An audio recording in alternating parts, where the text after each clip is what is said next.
So let's talk about how to explain an offer to a seller.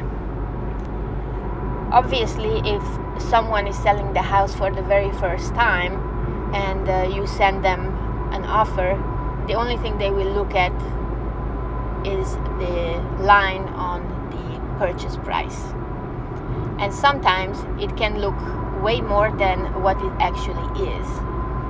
So I recommend to use Fair Texas Title.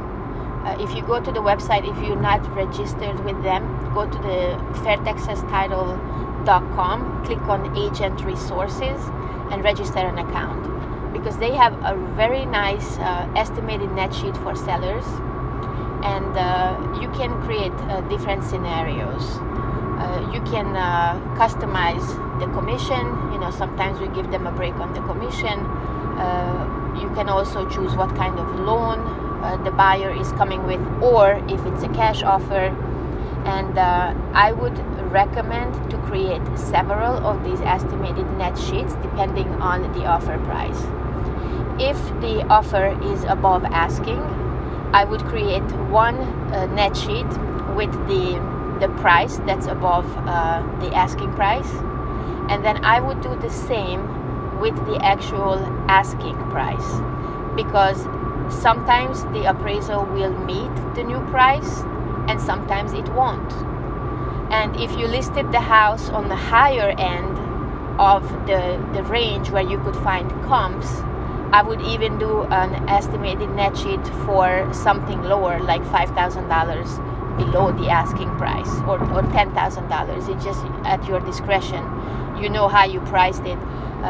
Sometimes sellers want to ask for way more than what the house is actually worth, and who knows, maybe they get lucky and get that price. So create at least 2 or 3 estimated net sheets. Number 1, contract price.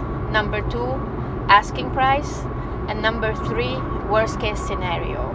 So that way you set their expectations in case the appraiser comes in at a different value, and they will understand. They will not be in shock like, no, we don't want that. And of course explain that if the price comes in lower, then you will have to renegotiate the terms. Sometimes you can make the buyer bring extra cash to closing. Sometimes you meet them in the middle. That means that, let's say the offer price was $250, the appraisal came back at $245. It's $5,000 difference, and you just meet the buyer in the middle. So you lower $2,500. Okay, so this is the moment where you actually educate your sellers about the process, about title fees. Obviously, I'm recording this video in September 2020, so you would expect the seller to pay the title policy in most cases. And if they give you a very good offer, like asking price or above, you don't counter that. If they give you a very low ball offer, you can counter it, but just see what's happening in with the listing. Has it been on the market for a long time?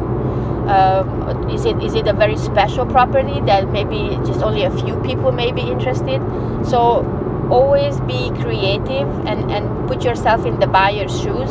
See how the market is acting at the very moment, and advise your sellers if it makes sense to just move forward, or if there is a chance for negotiation. Sometimes there is, sometimes there isn't.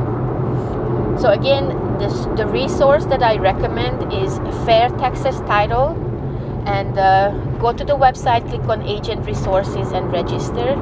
And if you need help with the estimated net sheet, let me know. I think they also offer a paid version, and I do have that paid version. It's very affordable. It creates a much better breakdown. It includes title fees, survey, home warranty, miscellaneous fees. You can adjust your commission, of course, if you give them a break on the listing. And it's a very visual, they have different formats. One is just a list of items, then there's a chart.